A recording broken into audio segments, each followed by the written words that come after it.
a second day of peaceful protest, which is what the Black Lives Matter is really about. A peaceful protest gave way to clashes overnight.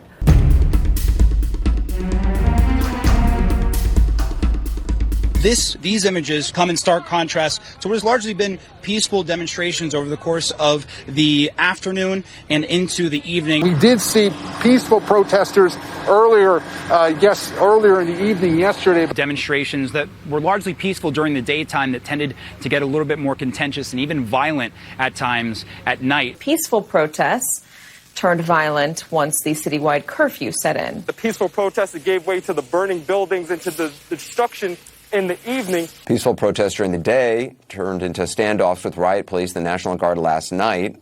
We saw vehicles being lit on fire. A Kenosha County supervisor joins me next with his warning not to link the property damage we've seen, the violence at night, with the peaceful protest for justice. We have seen people peacefully protesting during the day, and then as night comes, you see people start being destructive and clashes between police and protesters. In this democracy, the commander-in-chief does not use the men and women of our military who are willing to risk everything to protect our nation as political props to deploy against peaceful protesters on our own soil.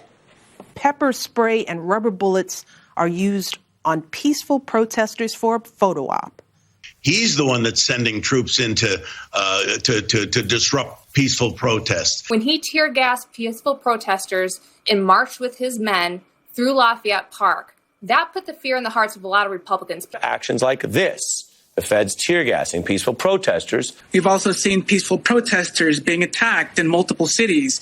And so people are being left with no choice. And when you push individuals too far, that's when society begins to reach a breaking point. Then you also had people like the McCloskeys who, as you know, were brandishing their weapons, exercising their Second Amendment rights, before peaceful protesters who they characterized tonight as an angry and violent mob. Republican National Convention is going to feature a felonious couple that was waving guns at peaceful protesters in front of their home. Far-right extremists tried to infiltrate protests when groups like the Proud Boys, or as they call them, the Boogaloo Boys, began to also appear at the peaceful Black Lives Matter protests, trying to hijack the agenda, trying to inject violence into it. You don't really believe that any kind of ratio you could come up with in any way equates the mobs with the legitimate protesters, right? You don't really believe that numerically